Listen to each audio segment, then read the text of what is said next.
السلام علیکم، welcome to my YouTube channel daily night story.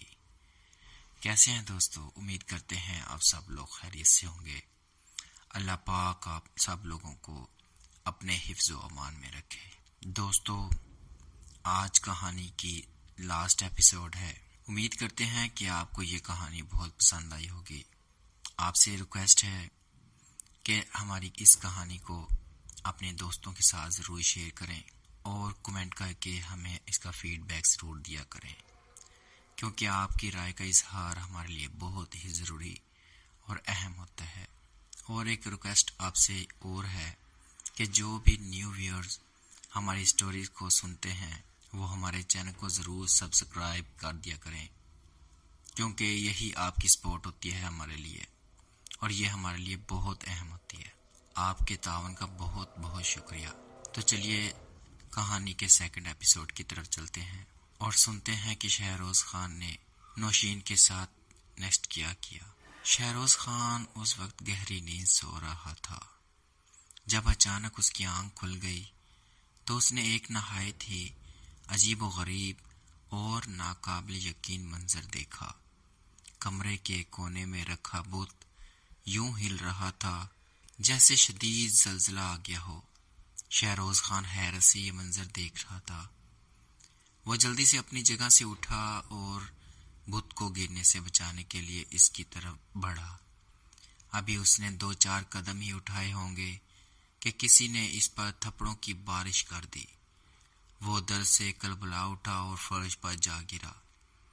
اب کی بار تو رہی سہی کسر پوری ہو گئی اور لاتوں، مکوں اور گھونسوں کی بارش شروع ہو گئی۔ مارنے والا دکھائی نہیں دے رہا تھا، مگر وہ جو کوئی بھی تھا بہت بے رحم تھا۔ ہمیشہ کی طرح اس نے سر شام ہی ملازم کو چھٹی دے دی تھی، جس کی وجہ سے اس کی چیخو پکار سننے والا کوئی نہیں تھا۔ مارنے والا ابھی تک دکھائی نہیں دے رہا تھا۔ اسے کچھ سمجھ نہیں آ رہی تھی کہ وہ کیا کرے تو کیا نہ کرے۔ تب ہی بمشکل وہ اپنی تمام تر قوت یکجا کر کے بھاگا، حتیٰ کہ وہ بھاگتا بھاگتا حویلی سے باہر آیا، مگر باہر نکلتے ساتھ ہی اسے رکنا پڑا۔ اس کے سامنے بیساکھی کے سہارے پر ایک مجذوب کھڑا تھا۔ اس کی حالت سے اس کی خستہ حالی دکھائی دے رہی تھی۔ اس مجذوب کو دیکھ کر یوں ڈر گیا جیسے کبوتر بلی کو دیکھ کر ڈر جاتا ہے۔ وہ بری طرح سے کانپنے لگا تھا۔ کہاں گیا تیرا شیطان؟ کیا تجھے بچانے نہیں آئے گا؟ مجذوب نے لاٹھی پر سے اپنا زور کم کرتے ہوئے کہا۔ مجھے معاف کر دو، شہروز خان نے تھر تھرا کے کانپتے ہوئے کہا۔ کس بات کی معافی؟ مجذوب نے سوال داغا تو شہروز خان کا سر شرم سے جھک گیا۔ کہاں گئے تیرے وہ شیطان جو تجھے امر کرنے کے دعوے دار تھے؟ سبز باغ دیکھ کر تم نے اپنا ایمان تک کھو دیا، اور اب تم ایمان کے بغیر ہو، اور ایمان کے بغیر انسان کی اہمیت حیوان کی سی ہوتی ہے، جسے نہ تو اچھے برے کی کوئی پہچان ہوتی ہے اور نہ اس سے کسی اچھائی کی امید رکھی جا سکتی ہے، اور ایسا ہی تم نے کر کے دکھا دیا۔ کتنے ہی بے گناہوں کو بلا وجہ تم نے اپنی شیطانی خواہشات کی بھیڑ چڑھا دیا۔ بھاگو مت، واپس چلے جاؤ، تمہیں خوشخبری سنا دوں کہ تم امر ہو چکے ہو۔ قیامت تک موت تمہیں چھو بھی نہیں پائے گی، مگر تم پر ایک ایک منٹ کڑا گزرے گا۔ ہر گزرتے سیکنڈ کے ساتھ تم موت کی طلب کرو گے، مگر اب موت تمہیں قیامت تک نہیں آئے گی۔ اس حویلی سے تم باہر بھی نہیں نکل پاؤ گے، مقید ہو کر رہ جاؤ گے۔ تم دنیا کے 1000 رنگ دیکھو گے، ہر بدلتا رنگ تم پر سخت ثابت ہوگا۔ جاؤ، دفع ہو جاؤ۔ اتنا کہہ کر مجذوب نے بیساکھی کا بھرپور وار شہروز خان پر کیا تو دوسرے ہی لمحے شہروز خان ہوا میں اڑتا ہوا برق رفتاری سے حویلی کے ایک پلر سے جا ٹکرایا۔ درد کی شدت کے باعث ایک دلخراش چیخ اس کے حلق سے نکلی۔ اس کے ساتھ ہی گیٹ گڑگڑاہٹ کی آواز کے ساتھ بند ہو گیا۔ شہروز خان گرتا پڑتا بمشکل تمام اپنے کمرے تک پہنچا اور اگلا منظر دیکھ کر اس کی سیٹی گم ہو گئی۔ بت فرش پر گر کر چور چور ہو چکا تھا۔ اسے اچانک چاروں طرف سے ان گنت لوگوں کے رونے پیٹنے کی آوازیں سنائی دینے لگیں۔ آوازیں آہستہ آہستہ زور پکڑنے لگیں اور اسے اپنے کانوں کے پردے پھٹتے محسوس ہونے لگے۔ وہ زور زور سے چیخنے چلانے لگا مگر بے مؤدب، اور وہ چکرا کر گر پڑا اور دنیا و مافیا سے بے گانہ ہوتا چلا گیا۔ زمان خان کی گاڑی حویلی کے سامنے رکی، نہ چاہتے ہوئے بھی اسے گاڑی سے اترنا پڑا۔ زمان خان نے 2 پیس زیب تن کیا ہوا تھا۔ گاڑی کا دروازہ کھول کر وہ باہر نکلا اور گلاسز اتار کر حیرت سے اپنی خاندانی حویلی کو گھورنے لگا۔ حویلی پر نحوست برس رہی تھی۔ ایک عجیب سا خوف اس کے رگ و پے میں سرایت کر گیا۔ اس نے باہر گاڑی سے باہر کھڑے ہو کر قدرے جھک کر ہارن بجایا، مگر یوں لگ رہا تھا جیسے حویلی میں کوئی موجود ہی نہ ہو۔ تب ہی کسی نے پیچھے سے زمان خان کے کندھے پر ہاتھ رکھا تو وہ چونک کر مڑا۔ سامنے حویلی کا پرانا غلام کھڑا تھا۔ صاحب، آپ یہاں کیوں آئے؟ ملازم نے آنکھیں پھاڑ کر اسے دیکھتے ہوئے پوچھا تو جواباً زمان خان نے اسے گھورا۔ کیا مطلب ہے تمہارا؟ زمان خان نے ناگواری محسوس کرتے ہوئے الٹا سوال داغا۔ یہاں موت کی ہولی کھیلی جاتی ہے صاحب، ملازم نے خوف زدہ انداز میں جواب دیا۔ واپس چلے جائیے، ورنہ ایسا نہ ہو کہ کہیں چھوٹے صاحب آپ کو بھی ذبح کر کے اس بت پر آپ کا خون انڈیل دیں۔ اب وہ انسان نہیں رہے بلکہ انسانی روپ میں ویمپائر ہیں۔ ملازم کی بات سن کر زمان خان طیش میں آ گیا اور ایک زوردار تماچا اس کے منہ پر رسید کیا۔ توازن برقرار نہ رکھ سکنے کی وجہ سے وہ اوندھے منہ گرا اور اس کے چہرے پر ہلکی سی خراش آ گئی جس سے خون کی ایک چھوٹی سی لکیر نمودار ہوئی۔ بدتمیز نمک حرام انسان! زمان خان غصے سے دہڑا۔ آخر دکھا دی نا اپنی اوقات، ابھی اور اسی وقت دفع ہو جاؤ اور دوبارہ حویلی کے قریب بھی بھٹکنے کی کوشش مت کرنا۔ یہاں رہنا بھی کون چاہتا ہے صاحب؟ ملازم نے ادب سے ہاتھ باندھ کر جواب دیا۔ جائیے، شوق سے اندر جائیے، اللہ پر رحم کرے۔ ملازم دعائیں دیتا ہوا وہاں سے الٹے قدموں لوٹا۔ زمان خان تیزی سے گیٹ کی طرف بڑھا۔ جالی دار گیٹ سے اندر کا سارا منظر دکھائی دیتا تھا۔ گیٹ پر زور دینے سے گیٹ کھلتا چلا گیا۔ جیسے جیسے گیٹ چرچراہٹ کی آواز سے کھل رہا تھا ویسے ویسے زمان خان کا دل زور زور سے دھڑک رہا تھا۔ کتنی ہی دیر تک زمان خان گیٹ کے پاس کھڑا سوچتا رہا کہ آگے جائے یا نہیں، مگر جوان بیٹے کی کشش کھینچ رہی تھی۔ پہلی بار اسے احساس ہوا کہ اسے اکیلے نہیں آنا چاہیے تھا بلکہ سیکورٹی کو ساتھ لانا چاہیے تھا۔ آخر تمام تر ہمت کو یکجا کر کے وہ آگے بڑھا۔ ابھی اس نے 3-4 قدم ہی اٹھائے ہوں گے کہ ایک دلدوز چیخ اس کی سماعت سے ٹکرائی۔ اس آواز کو بھلا وہ کیسے نہ پہچانتا؟ یہ آواز اس کے لخت جگر کی تھی۔ آواز میں درد کی شدت اس کی برداشت سے باہر تھی۔ زمان خان سرت سے اندر کی طرف بھاگا۔ غلام گردش سے ہوتے ہی اسے رکنا پڑا کیونکہ اس کے سامنے اس کا بیٹا شہروز خان کھڑا تھا۔ اس کے چہرے پر صدیوں کی تھکان دکھائی دے رہی تھی۔ اس کی آنکھوں میں بلا کی خوف دکھائی دے رہا تھا۔ اس کی شیب بڑی ہوئی تھی۔ اس کی خستہ حالی پر زمان خان کا دل پسیج کر مٹھی میں آ گیا تھا۔ بابا!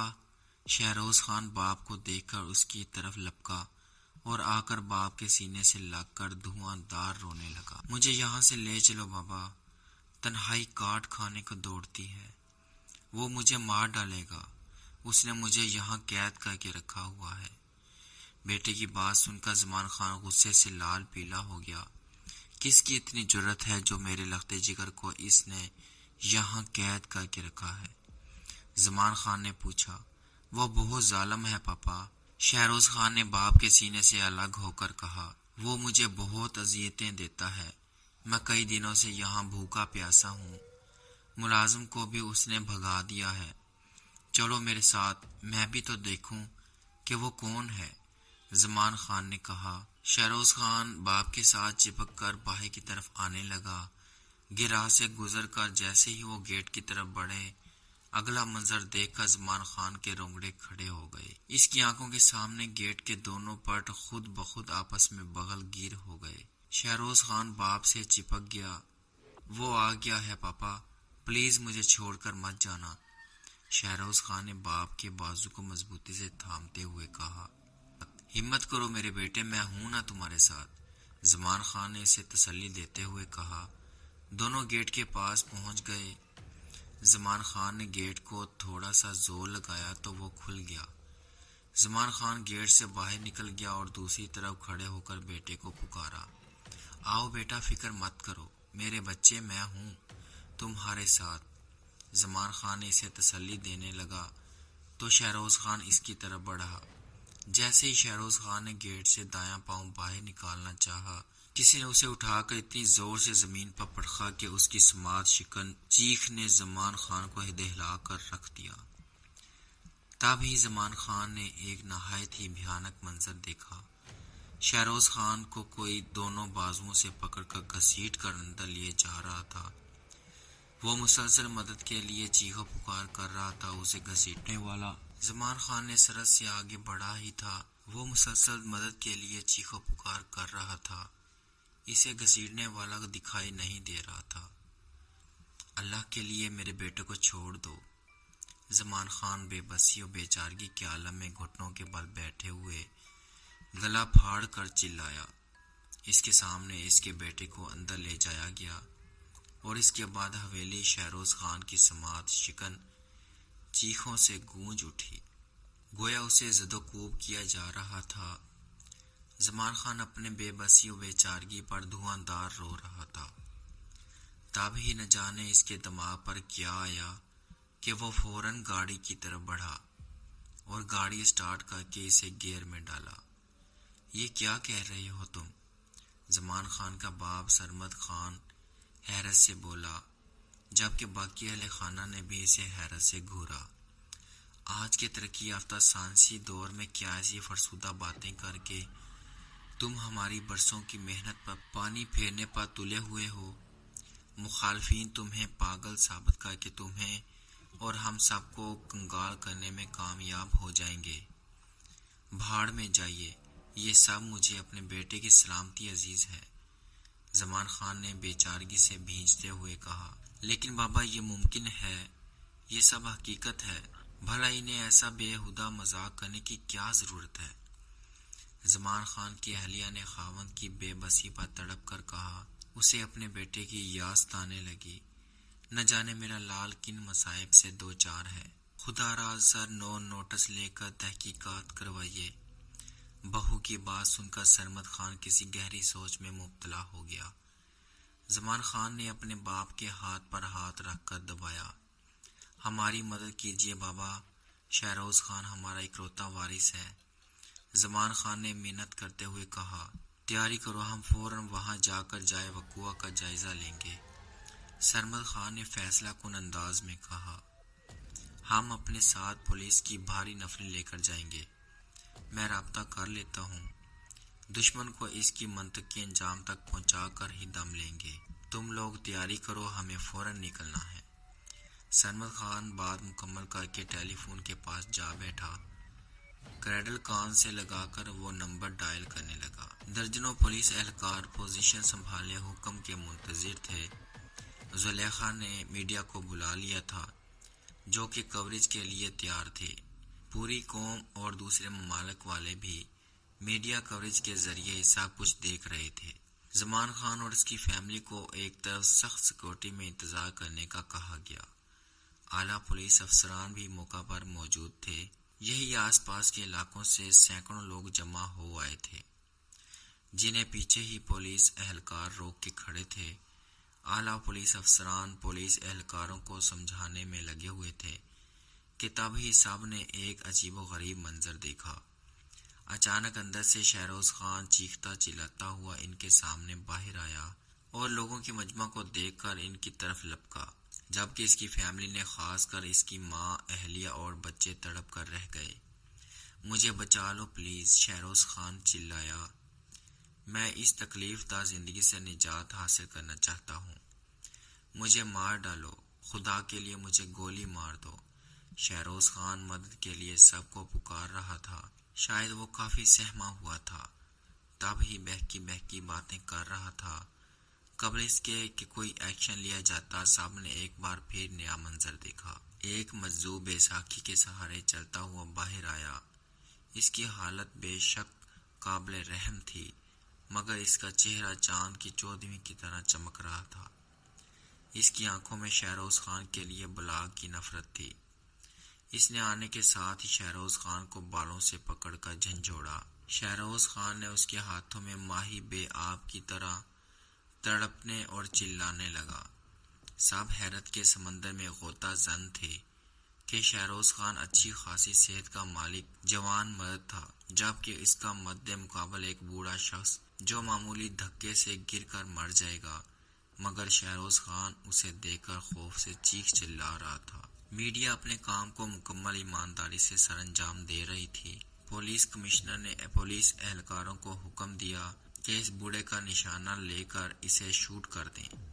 ایک ساتھ درجنوں شوٹرز نے اس مجذوب کا نشانہ لے کر فائر کیا، مگر اگلا منظر دیکھ کر سب کے ہاتھوں کے طوطے اڑ گئے۔ شوٹرز کی آٹومیٹک گنوں سے نکلنے والی گولیاں گیٹ کے پاس جا کر یوں رک گئیں جیسے کوئی اندیکھی طاقت انہیں آگے نہ جانے دے رہی تھی۔ ایک ساتھ کئی بار کوشش کر کے فائر کیے، مگر درجنوں گولیاں گیٹ کے پاس جا کر رک گئی تھیں۔